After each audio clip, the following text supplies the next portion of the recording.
Colonel Rob Maness has a lifelong record of providing dedicated service to this nation. Having worked his way up from the enlisted ranks to full colonel, he served our country for more than 32 years.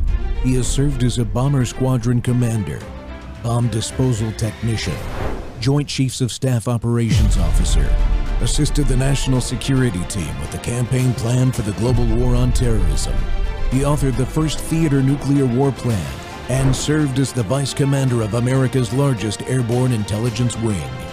Colonel Rob Maness is a true American hero.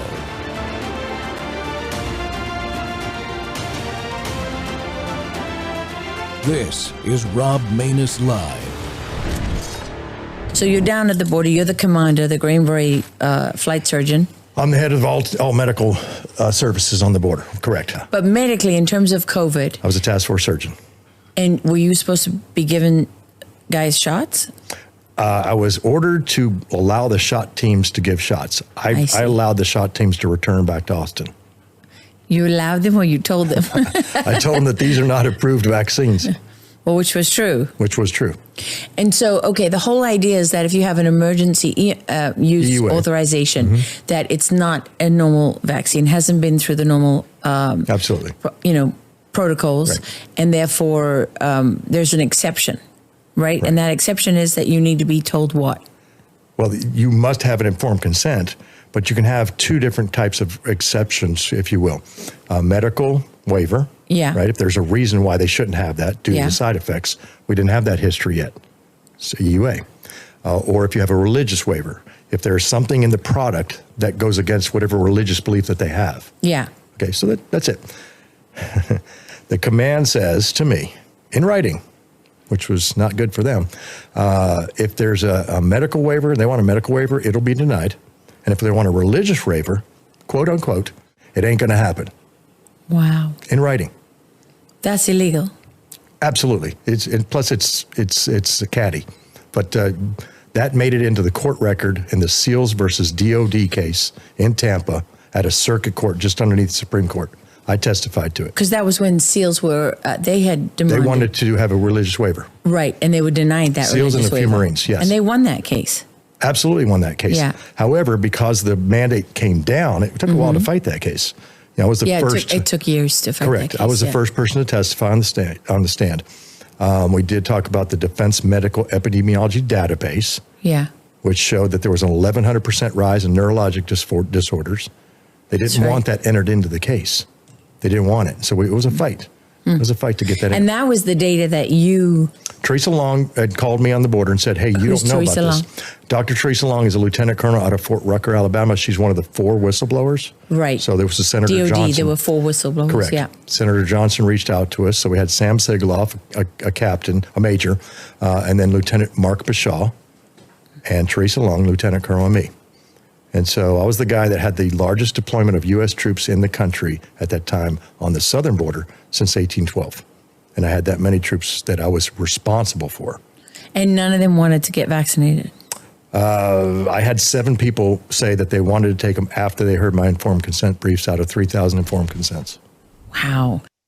Welcome back to True Thursday, folks. The Rob Maness Show's live on Worldview Tube and our X Spaces simulcast. Well, do the president's and the SecDef's orders on the unlawful COVID implementation really matter? I'm getting the distinct impression that they don't. As our friend J.M. Phelps said at the Gateway Pundit when he wrote not too long ago, quote, despite efforts by President Trump and SecDef Hegseth to restore the military following an unlawful COVID-19 shot mandate, service members are still getting booted for their objection. On January 27th, President Donald Trump signed an executive order to reinstate service members who were separated from the military for objecting to the now rescinded 2021 COVID-19 shot mandate. For the thousands who refused the shot and were booted from the service, full pay and benefits are supposed to be being offered and restored. And on 7th of May, Secretary of Defense Pete Hegseth energized the military community, calling the mandate, and I quote, unlawful as implemented, close quote. in a memo sent to the Department of Defense leadership. But despite the president's executive order and Hegseth's memo, service members who remain within the military are still being separated. Let that sink in. Take, for example, Chief Warrant Officer 3, Brandon Budge. After 18 years of honorable service in the Army as a Black Hawk helicopter pilot, CW3 Budge objected to the so-called vaccine in 2021 due to concerns about his health, and he was punished for it. That's what J.M. Phelps said just days ago. Well, Warrant Officer Budge is my guest today to discuss this situation, and since he is on active duty, here's the disclaimer again. His views are his own and do not represent the Department of the Army or the Department of Defense. And for that matter, neither do mine. Brandon, welcome to the Rob Maness Show. Thanks for having me. It's good to have you on, my friend. Thank you so much for giving us an hour of your time to talk about this and your situation. That was Doc Pete Chambers there with Lara Logan in an interview that he did not too long ago. Doc Chambers is a Special Forces Lieutenant Colonel, retired U.S. Army, and was talking about his experience in having to implement this vaccine mandate there and the issues associated with it. And the thing that struck me and why I played that was that he was told as a commander and a medical officer, there will be no medical exemptions and no religious accommodations. And that was put into court records. Thankfully, it was, because that's part of the unlawfulness of this implementation, isn't it? Absolutely. No, you can't force people to be guinea pigs for something that is labeled as an emergency use authorization. That means it's been rushed through, and even the company, the FDA, have not had the opportunity to screen it for side effects and for potential dangers. Yeah. So tell the audience about your story and what led you to a decision to push back on this. My story started actually around March of 2021. I had actually contracted COVID. As far as the test was concerned, I was called by a nurse from Madigan Army Hospital to tell me that I had tested positive for COVID. And then it was after that the shots started to be kind of crammed down everybody's throats. And my concern was for my health. There were guys that were complaining of chest pains and different things, young guys.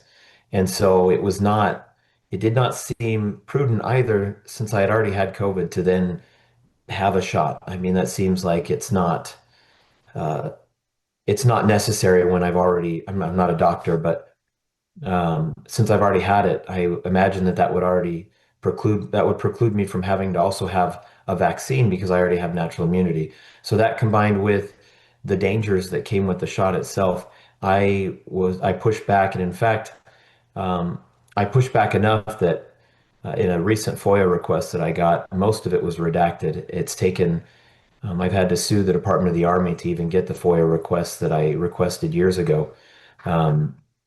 It was enough that my company commander made mention of it when he was interviewed by somebody selected by the local IG office to conduct an investigation, that I had annoyed him about the vaccine, or that I had pushed back on it, that I was opposed to it. You know, my medical provider as well, he used the word annoyed. I had been annoying him about the vaccine. And this is my primary care provider. And at that time, I had never spoken to him about the vaccine. So my objections to it reached far and wide, and they were enough to get people's attention. So much so that in July of 21, the command had lifted the required mask mandates. Mm-hmm. And I was forced by my company commander to continue to wear a mask in the hangar. The hangar is a huge space. And if everybody's vaccinated but me, what's the big deal? Everybody should be immune to it, right? Plus I had it. And so I actually pushed back against that as well. And I was called into his office, and I was told in no uncertain terms, the term that he used was, "If I catch you without a mask again, I will effing ruin your career." And that was the level that people went to. At that time, I'd had just shy of 18 years in the military. I had been a linguist for the Navy. I held a top secret clearance. I had become a Black Hawk pilot. I worked mostly in air assault units, and then I became a maintenance test pilot. On top of that, I was I had flown alphas. And these are for everybody watching, an alpha model, Lima model. These are different models of Black Hawks. The alphas are the Right. oldest, and then it goes to Limas and then to Mikes. And most of the new guys, they've only flown Mike model aircraft. And so I had an additional set of skills that I would think would be useful to the Army, but they were more concerned with a shot, it seemed like, in this mandate than they were with what they were losing: combat time, combat flight hours, combat experience. Not just me, but everybody knows tens of thousands of individuals um, were affected by this. And then I was given orders to Korea, to PCS. And when I called the command in Korea, obviously somebody had made them aware that I had not received the vaccine. And so the individual there that I spoke with at the time told me that I needed to think long and hard about not having the vaccine. My wife was pregnant at the time. She was in her late 30s, and she had already had early significant complications. And this individual made it very clear. The sentence he used was that if I did not get vaccinated, that there was, and something happened to my wife, it would not, he said, it would not matter if she's on her deathbed. You will not return from Korea. You cannot bypass the quarantine requirements. And so it was at that moment, that was in August of 21, that I decided I would get vaccinated. The rest of my family's never been, but it was either that, or if something happened with my wife, we would be out of luck. I wouldn't be able to come home. I wouldn't be able to help with the baby or the complications. And just the fact that they had said that it didn't matter if she was on her deathbed, that meant to me that this shot was more important to the military than was my wife or myself or our health. Yeah. That's what. So Brandon, as a former flying squadron commander in the Air Force, let me ask some questions about the unit. The company commander is a pilot, rated pilot, correct? The company commander was, yeah, he was a pilot. Was your primary care a flight surgeon? He was. Okay. So let's frame my question for the audience there. So my biggest challenge in peacetime, in garrison at home, is one of them is safety as a squadron commander. You're rocking the metrics and paying attention to that. Was it the safety system and the flight doc system sending signals to the commanders about the risks involved with this vaccine? As far as I understood, of course, we're never privy at that level to all of the conversations that go back and forth.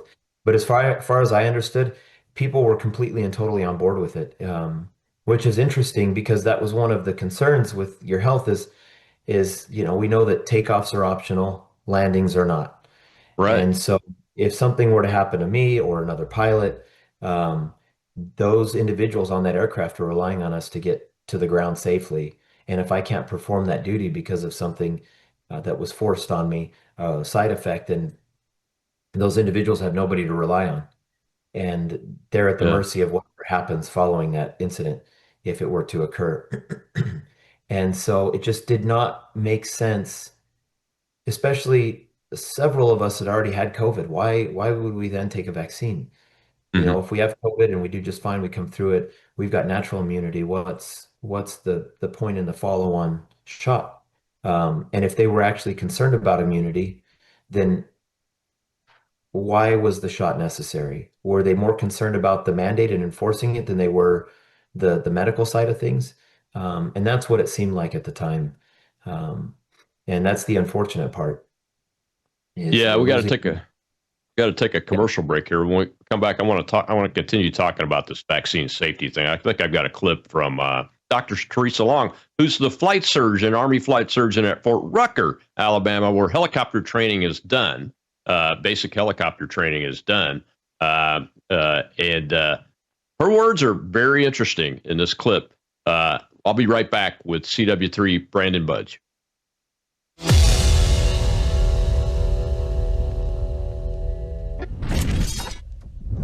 You woke up with a sore throat and a low-grade fever. You know you are getting sick, so here's your choices. You can get sicker and miss work, try to see a doctor this week, or sit hours in a crowded waiting room at urgent care. I have a smarter option for you. Open your medical emergency kit. Match your symptoms to doctor-recommended prescription in your booklet and take the right meds now and get well faster. This is not a first aid kit. It's like having an urgent care in your home. It includes doctor-prescribed medications to treat over 39 medical issues like respiratory infections, strep throat, pneumonia, UTIs, and more. No waiting to see the doctor and no standing in line at the pharmacy. It's right here. Every home should have at least one medical emergency kit, and here's how to order. Go to worldviewhealthcare.com. Your kit to treat dozens of common and serious illnesses is rushed to your door. worldviewhealthcare.com. That's worldviewhealthcare.com. The emergency kit available at worldviewhealthcare.com. Make sure you don't have to go to urgent care. I got pneumonia. I didn't have to go. I took this last year. Stayed at home, went to bed.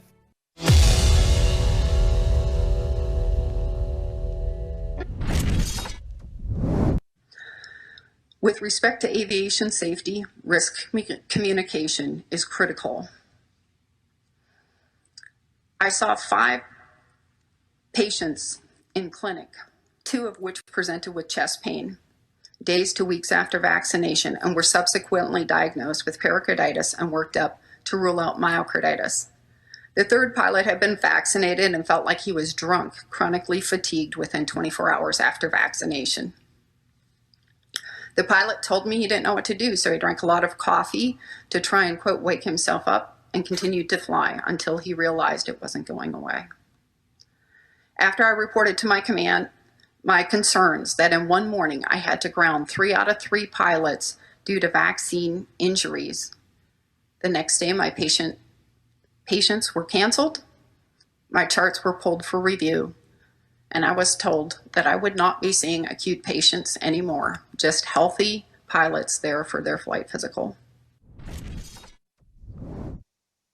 Welcome back to the Rob Maness Show. It's Truth Thursday, and we're continuing our series. We're going to do a series of shows with individuals that are either still on active duty or on active reserve status or in the National Guard that are facing discharge over this COVID vaccine mandate, even though the President and the Secretary of Defense have issued written orders to stop this from happening, these unlawful implementations of this. This is still going on. And my guest today is Warrant Officer Brandon Budge, who's a Black Hawk helicopter pilot with over 18 years of honorable service, no flaws in his service record. And he's facing discharge here in a month and a half or so. And that's not right.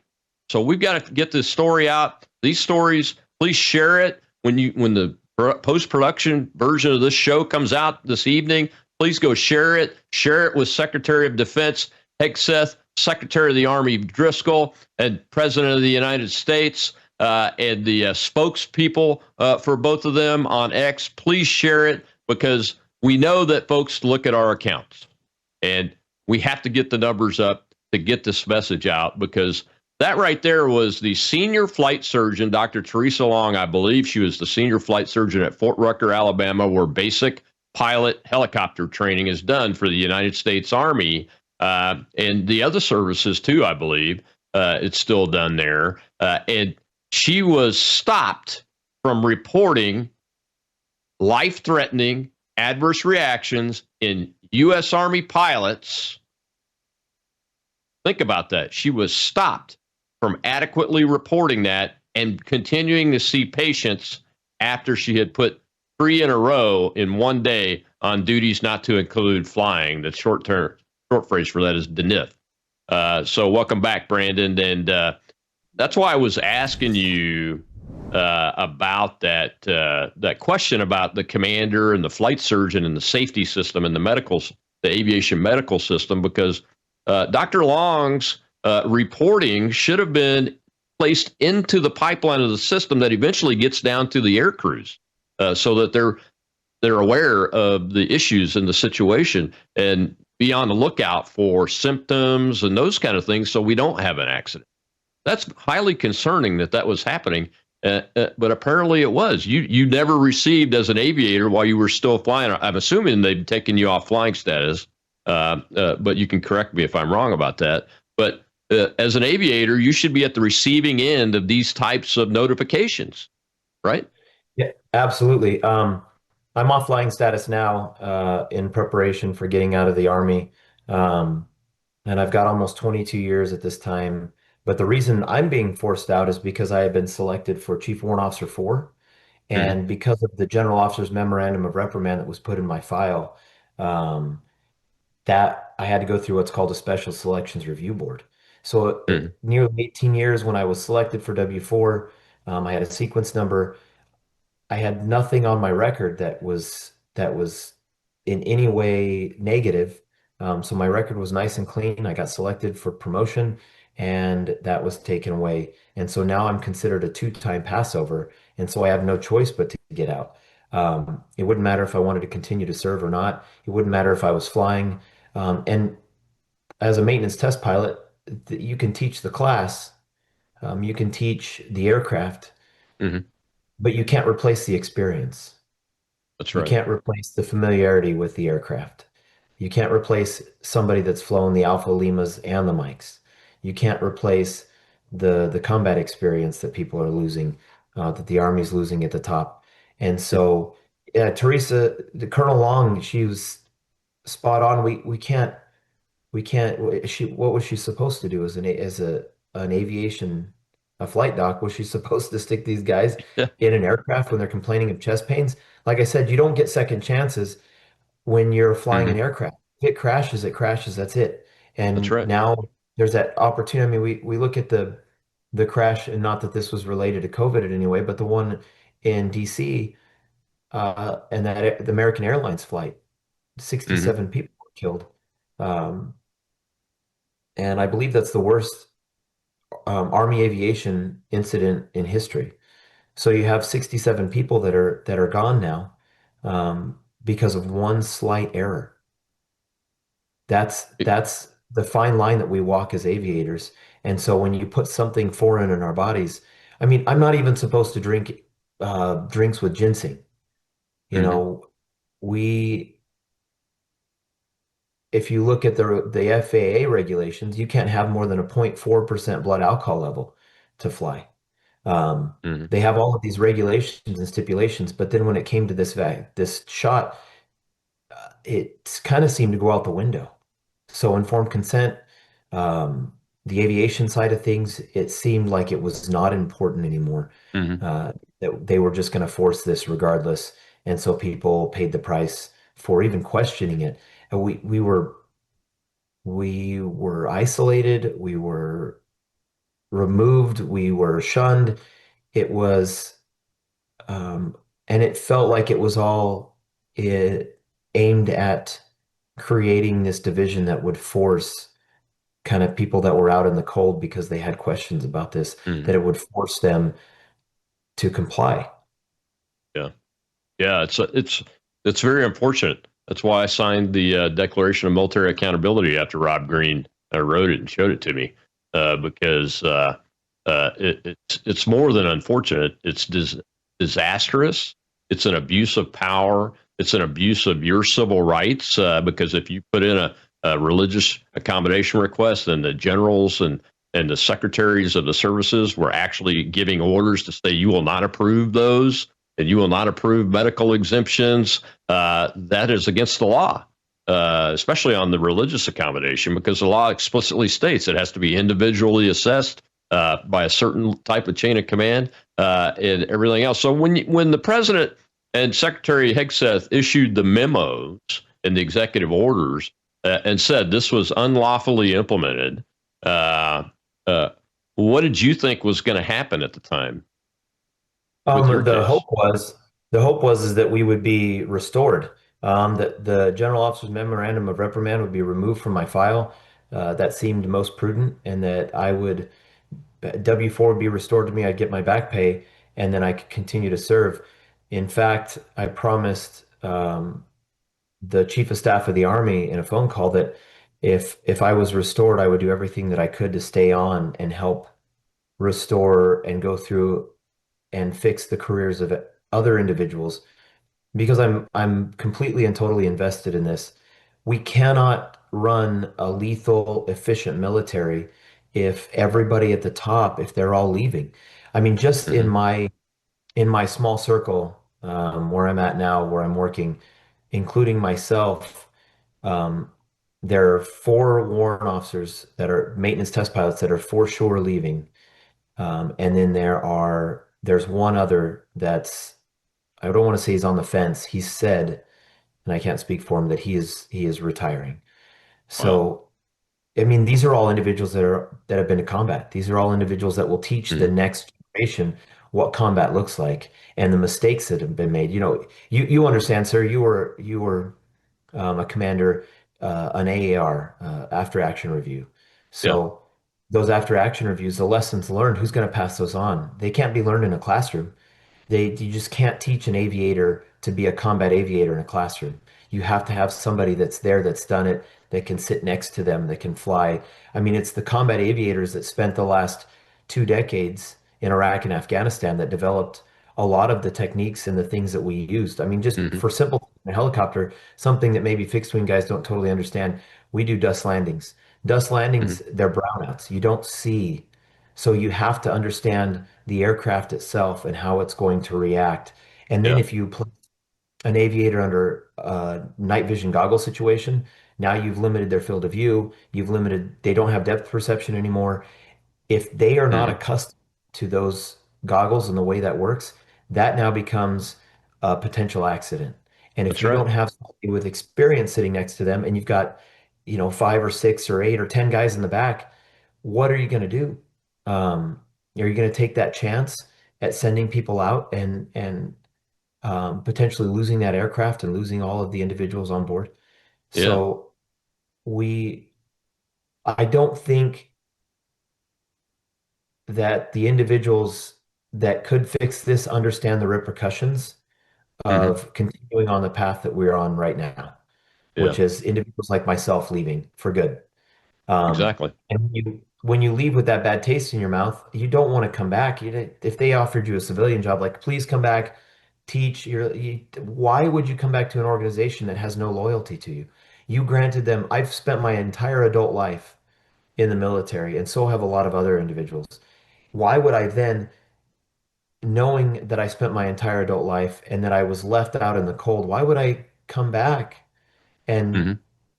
and offer them more of my life when I know that the next thing that comes along, I'm going to be on the chopping block. I'm going to be sacrificed to whatever potential cult mentality takes hold at that time. You know, Yeah. these are my opinions, and this is the way that I process this. And I'm sure that there are others that probably feel the same. And Yeah. second, Well, you said you go talked to ahead. the chief of staff of the Army. I'm assuming the current one. Isn't he committed to making this right with guys like you? I can't speak for him. I wish you were here and we could all have a discussion Hmm. together. It was a short conversation. Um, what I can say is I would hope that he was committed because the Army is going through an Army modernization process. Right. They're trying to reestablish lethality. They're trying to reestablish efficiency. They're trying to cut costs, especially in Army aviation. Army aviation is a massive part of the Army's budget. And if they Yeah. can't figure out how to cut these costs, I mean, Army aviation could go the way of the dodo, the extinct Hmm. animals, Yeah. be the thing that gets put on the chopping block. And so they need individuals like myself. I mean, I know the intricacies, the in and outs of a Black Hawk. I Hmm. understand systems, I understand what fails. Um, and it's individuals like myself that have had this experience that will help shape the future of Army aviation. If you get rid of us and you replace us with guys that are just out of flight school, W1s, W2s, what do they know? How are they going to Yeah. understand the aircraft? How are they going to pass along these lessons learned? It's not going to happen. And so um, I would hope that General George is committed. Um, I know him from previous time. I flew him around a few times. I gave me his coin. He survived the flights. So we went out to the reservation. It's the area, JBLM. I took him to I think it was YTC. There was a unit out in the field there, and I flew him back. And the reason I was chosen by my company commander, myself, and one other pilot named Greg Davis, is because of our experience. At the time, we were the senior most. Yeah. But I also had the best maintenance record in all of the battalion at the time. Wow. Well, we got to take another break. When we come back, I want to keep talking about this and talk about the process that maybe they offer it up to you even though you're still on active duty, Brandon, because I think it's important that people understand how the process is impacting you or not, and whether it's effective or not, because there's a lot of questions still out there. We'll be right back with CW3 Brandon Budge, Black Hawk helicopter pilot, United States Army, on the verge of being kicked out again, and it's all due still to the COVID mandate that was unlawfully implemented. We'll be right back.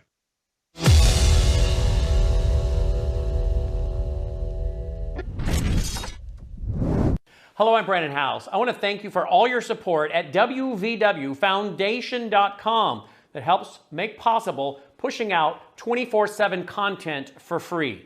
Without your support, we'd have to put it all behind a paywall. But thanks to you and your support through our foundation, we're able to push it out for free as a broadcast service and broadcast ministry of WVW Foundation.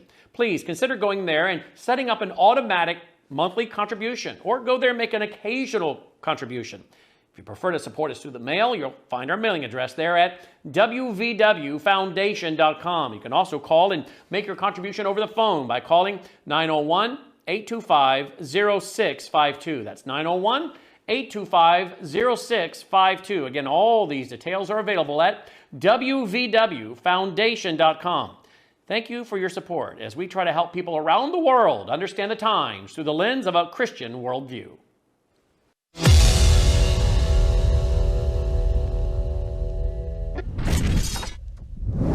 We're also welcoming back former service members who were wrongly forced to leave the military. More than 8,700 service members were involuntarily separated for not taking an experimental COVID-19 vaccine. Others were more informally pushed out or decided to get out. We are welcoming actively back those warriors of conscience. We've sent letters out. We're seeking them out. We want them back. They never should have been forced to come back quickly. Personnel and Readiness Department is working in real time to make that process more and more efficient, more and more direct every single day. Welcome back to the Rob Maness Show. It's Truth Thursday, and for the second day this week, we're getting the truth out about vaccine mandate orders in the U.S. military, the things that are going on, and personnel that are on active duty or active in the Guard or Reserve still that are being impacted by these unlawfully implemented directives, orders, and those kind of things. And my guest today is Army helicopter pilot CW3 Brandon Budge. And Brandon, although you're not out yet, I'm assuming that you could take advantage of the process, the policy wonks in Undersecretary of Defense for Personnel Readiness memo drives people to the Board of the Correction of Military Records. Have you done anything with that process yet to try to get your records corrected to intercept this pending discharge? I did, and my first attempt was denied, and I did have some help from individuals at the Pentagon, which I'm grateful for, but even with their assistance, even with the assistance of, and General George has been pretty hands-off with this. I haven't spoken to him since, just the one time. But they were able to get my packet pushed through to the BCMR, but the BCMR denied it pretty quick, and it was before the 7 May memo. And there was, if I remember correctly, one of the reasons was lack of evidence. But we've seen other BCMR denials pop up. I believe Jordan Carr, I'm sure she can speak for herself. I believe she had some issues with it. There were multiple individuals that posted on X that had issues with the BCMR, but it's not a surprise. When you put an old guard style organization in charge of executing this order. It doesn't matter if the chief of staff of the army says that this needs to happen or gives his thumbs up. Hey, I'm supporting this. They get to do what they want to do. Yeah, you're exactly right. I was shocked and dismayed that the personnel and readiness guys put the onus on the BCMRs because that is the most archaic, slow, and unfair, and most likely to give the wrong decision bureaucratic office that could have been given this task. Now, you said that was before the 7 May memo. I've got a couple of hands in my live audience. I want to give them a chance to ask some questions here. But did you resubmit after the 7 May memo? I did. I got help from Davis Yantz, and he's been great. He's been great for a lot of people. And he's got a good track record there. And he put together a great packet, and it was resubmitted. Last time I got a call from the BCMR letting me know that they had received my packet. This time it's been, 6 weeks, maybe a little bit more, and I've not heard a thing from them. And so you think about it, people don't understand. It's 10 to 18 months if you look at their website for them to look at and make a ruling on a packet. I'll be long gone in 10 to 18 months. So they create more work because say somebody like myself, in 18 months, they're like, all right, you can come back now. Now you've got to go back and reverse the separation. You've got to reverse. Plus, I've been out for that long. That was time towards promotion that's gone. It's just, it creates more problems than it fixes, and it really doesn't fix anything. So I would love to talk to General George again.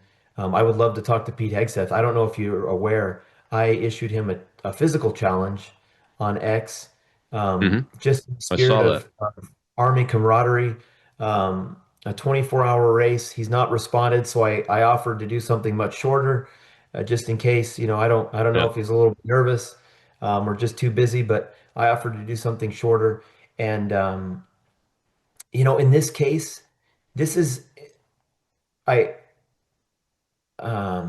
think about the Bible, and Christ talks about leaving the 99 for the one. This is an opportunity for Secretary Hegseth, for President Trump, who feels like, I've listened to his interviews, he feels like God preserved him for this time, for this opportunity to fix the nation, to get things moving in the right direction. This is his opportunity. This is both of their opportunity to leave the 99, to go after the ones that were affected by this illegal mandate. You've declared it illegal. This is your opportunity to directly intervene. It wouldn't require anything massive. It would be much quicker than a BCMR or anything like that. I know the STARS mission, they've sent a request for amnesty to the president to be signed, and as far as I understand, nothing's been returned to them yet. There's been no word. And so we could just completely and totally remove the bureaucracy from the entire situation. I know for a fact, because I sent it, that the ComCap, I'm not sure if you're aware of that, was created by other individuals much smarter than myself that would fix all of this. That was sent to Secretary Hegseth directly, and he has yet to respond to it or even acknowledge it. This is an opportunity to fix something, and that's what we're good at, right? As military leaders, as military officers, is finding solutions to problems. You can't think. So many times I had helicopters in Australia where I could not get parts, but I was able to keep each one of them flying by myself because I was able to do what was necessary. We come up with solutions. We've come up with a solution. Listen, we're here to help you. We're here. I will absolutely run for 24 hours if it will get your attention, whatever is necessary to help everybody that was affected. I don't care the aches, pains, whatever it takes.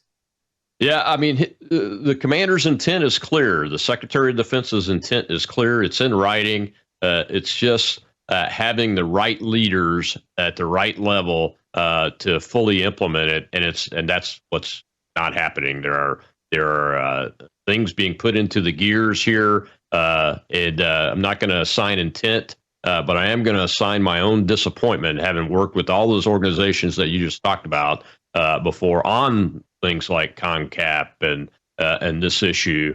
It is very disappointing that we can't get leaders stepping out and aggressively implementing this policy to help people like you. Because here's what's going to happen to you, Brandon, and then I'm going to go to the audience for a question. What's going to happen to you if this is not intervened with through the BCMR now is you'll get discharged, and then say after you're discharged, they change things and say, okay, you can come back in.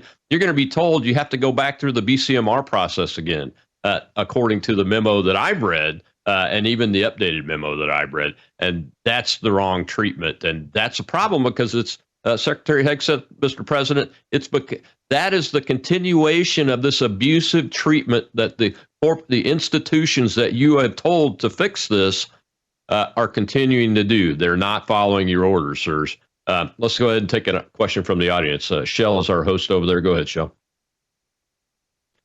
We have Colonel Gannon Burton, sir.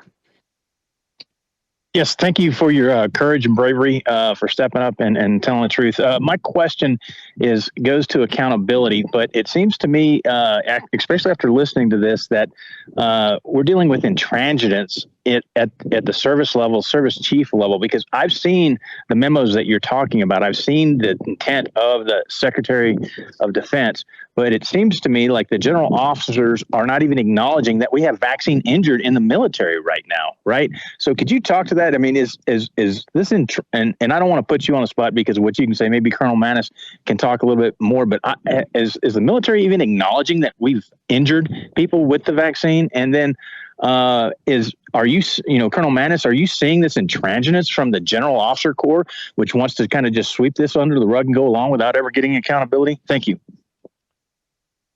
Brandon, I'll let you take a stab at that first question if you would like to. Yeah, in my own case, what it seems like is there's this desire to circle the wagons, and almost like if they bend or they give anything to the fact that there may have been vaccine injured people or people that's, we talk about vaccine injuries. What about the individuals that were so isolated, they felt so desperate that they committed suicide because they lost everything that they had dedicated? Those people may not be directly vaccine injured, but I would imagine that that's something that could be counted as an injury.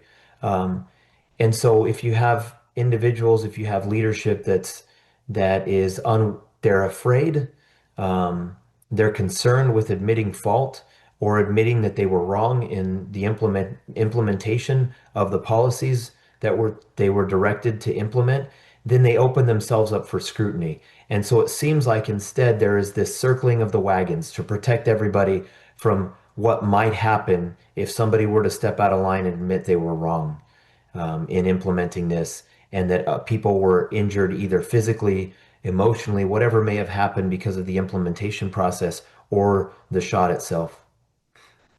Yeah, and I'll take that second question. No, we haven't really seen much, and I've got a clip of the one that I know about that's documented in the opening of the next segment, Gannon, where the Army, that service has had to put in writing that the injuries from the vaccine were in the line of duty. But that's the only one that I'm absolutely sure of that's happened, and I think that the medical system has circled the wagons, like Brandon said. The generals in the JAG Corps got fired at the get-go of the Trump administration, so the JAG is circling the wagons. And then the line officer generals and admirals are trying to circle the wagons because it's about protecting the institution instead of protecting the Constitution and the constitutional rights of these soldiers, sailors, airmen, Marines, Guardians, and Coast Guardsmen and women that have been abused. And they're ashamed of themselves in large part, in my opinion, and they don't want to accept that they need to face some consequences, and they're going to have to live with this for the rest of their lives. But that's nothing compared to what they're putting these families through. And when you have men and women like Brandon Budge, who has just said for 30 minutes now, 45 minutes now, over and over again, how he loves the United States Army. He's dedicated his life to it. He wants to stay because he wants to help the institution resolve this problem. But where are the strong, courageous, aggressive leaders in uniform that will enable him to be able to do that, enable him to be able to do that. That's what we need. We got to take our last break, Brandon. When we come back, we'll see a clip from that one soldier that we know where the service has acknowledged it's a vaccine injury. I'll be right back on Truth Thursday.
I am 24 years old. I have had 3 heart attacks, a mini stroke, and I am now getting a pacemaker. According to this Army memo, your debilitating heart condition can be caused by either COVID-19 infection or the COVID-19 vaccine.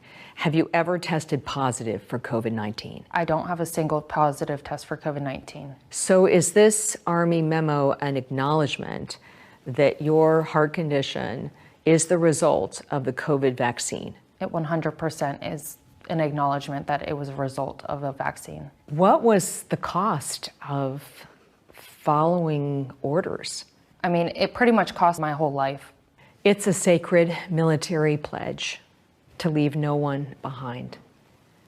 Were you left behind by the Army and the National Guard? I was left behind and trampled. They watched it, they came back, walked all over me, and then left again. That's a very serious charge. I'm very serious when I say it.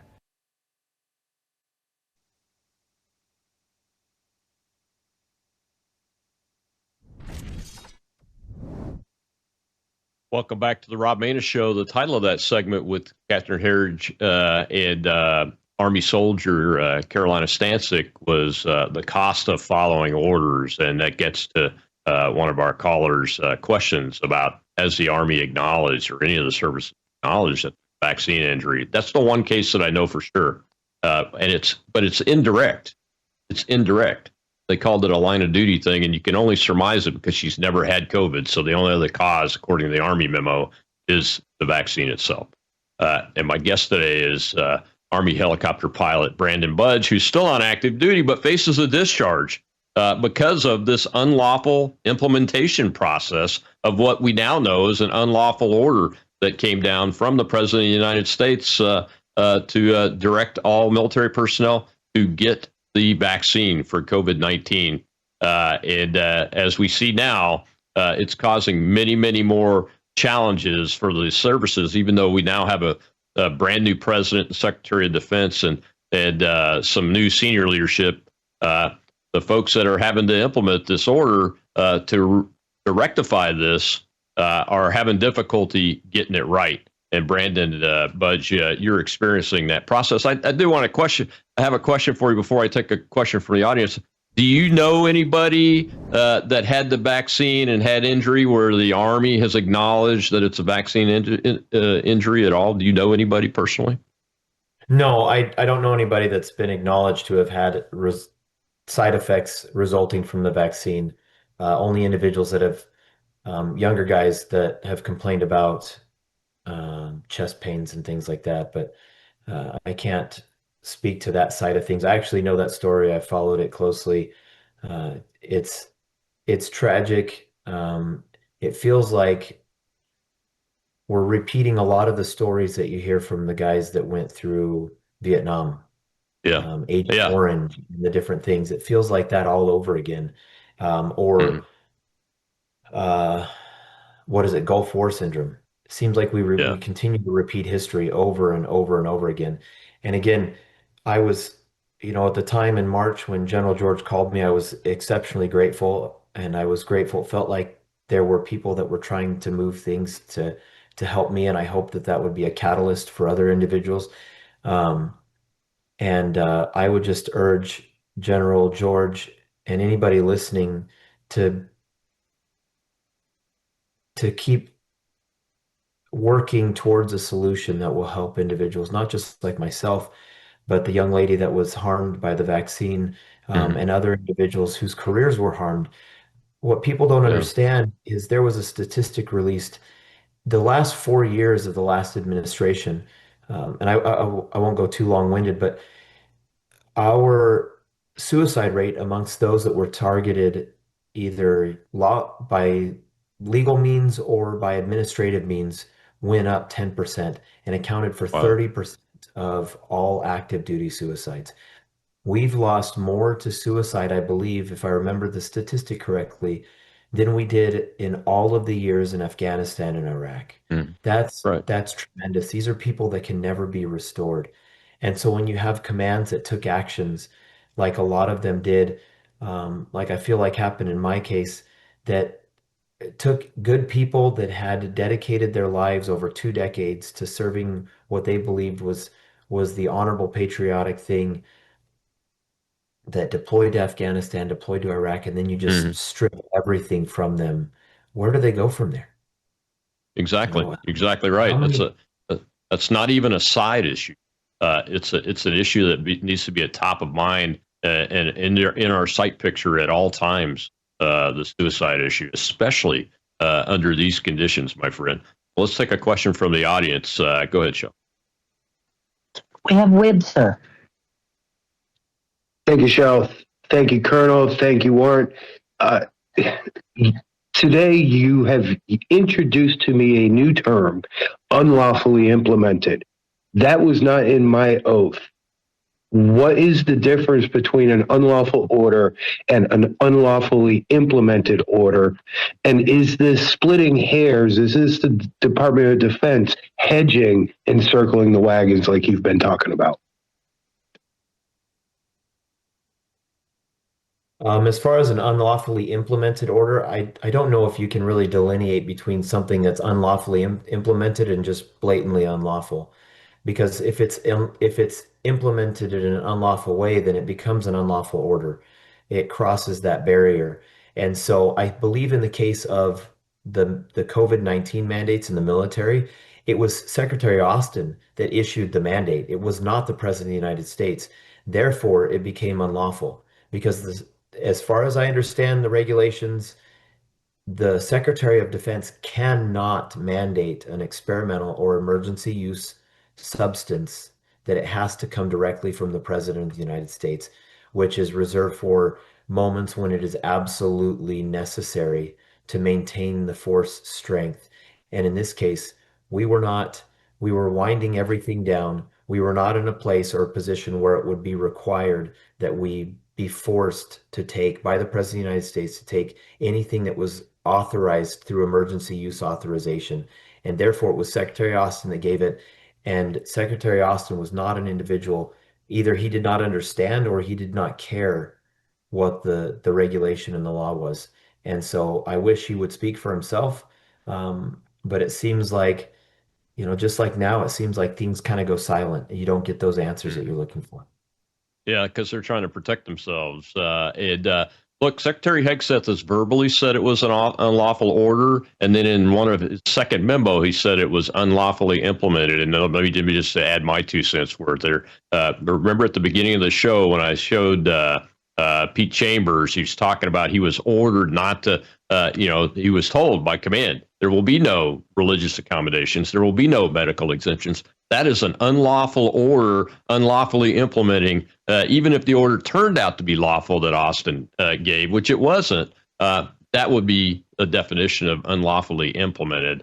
And that's just one of them. Using the UCMJ criminal system to punish people for submitting a religious accommodation after the fact is another reprisal, which is an unlawful action. Well, I got one more question here from the audience. Let's go ahead and take that. We have the time and give them an opportunity. Go ahead, Shel. We have Matt, sir. Hey, Shel. Hey, Colonel Maness. I guess my question would be who, and forgive me if you guys have addressed this already, who specifically is holding up the implementation so that Brandon, so that you can get back into the Army, and what? Obviously, you want to be reinstated, but what are your plans once you get back in, if any? I'm still in. So if I was to be restored, I would absolutely honor the promise that I made to General George. I respected him when he was the I Corps commander. I have to believe that he's trying to do the right thing now. I would absolutely, because when he offered to make my career whole, it came with the promise that I would help make the careers of others whole, that I would help him implement that. He talked about how busy he was with the Army modernization process, which is important, that we need to move towards that and move towards implementing a more streamlined, more efficient process to all levels of the Army. And in this case, I really believe that it's the BCMR process that's the linchpin in all of this.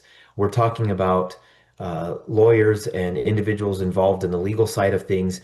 And if there's one thing that seems certain, it's that over the last 4 years, the Army took on a more investigative lawfare culture. It was more concerned with those things than it was with implementing policies that would increase efficiency and increase lethality. People don't remember or don't understand that the purpose of the military is not for social experimentation. It is absolutely 100% to seek out, close with, and destroy the enemies of the United States. That is our purpose. We're supposed to be warriors on a battlefield, not warriors in a social justice fight, not guinea pigs in an emergency use experiment. We are meant to be lethal, whether that's as an aviation warrant officer, whether that's an infantry officer, an infantry soldier, an enlisted individual. That is our purpose. And that is the purpose that I would like to see the Army return to. And I believe, from what General George told me, that's exactly what he's working towards, is returning efficiency and lethality to the United States military and the Army in his case. And in the case of Secretary of Defense, the Secretary of Defense, Pete Hegseth, he has also voiced that exact thing, that he wants to return the military to lethality, to root out DEI and these different things. But then I know Sam Shoemate, who's with Our Country, Our Choice, leaked a memo where an individual that represents the Army in a legal capacity, who wears the uniform, used the term malicious compliance and urged those in her office to exercise malicious compliance. I'm sure that anybody that's listening can understand what it means to exercise malicious compliance. And so maybe that's what we're seeing in these BCMR rulings, things being drug out. Maybe it's just, we need to remove that. Maybe Secretary Hegseth needs to go in and just with the broad brush fix this. Maybe a couple of people escape and get through the cracks and should not have been pardoned or should not have received some sort of amnesty or had their rank returned. But it's better to let a few get through than to completely and totally squash thousands. Yeah, I agree with you. And I think there is a level of malicious compliance because we saw it in the first Trump administration, Brandon, and that's unfortunate. It's unfortunate that the timeline is what it is. The administration's moving very fast, which we're all very grateful for, and very grateful for the leadership out of the SecDef's office and the president's command and everything. But the system is just not built to get more of the right people in place at the right time, and that's why getting people like you back in the seat, so to speak. And this, you're an easy one. You could be given the task of organizing the board of review for every record immediately. If Secretary Hegseth or Secretary Driscoll, Secretary of the Army, would just take action take action and do it quickly and remove this stuff from your record, put you back on status, and give you the job that you've offered to do. And that's what we're going to ask for. And hopefully we can get that done. Thank you so much for joining me today. I hope this helps get your story out. Good luck. Thank you for your service to our country, my friend. And Monday, folks, is More War Monday. L. Todd Wood from CDM Press. We got to talk about Ukraine again because all hell's breaking loose again over Ukraine. And there's a lot of information out there that's not congruent with peace through strength and the president's policies that we're seeing. I'll see you then on The Rob Maness Show.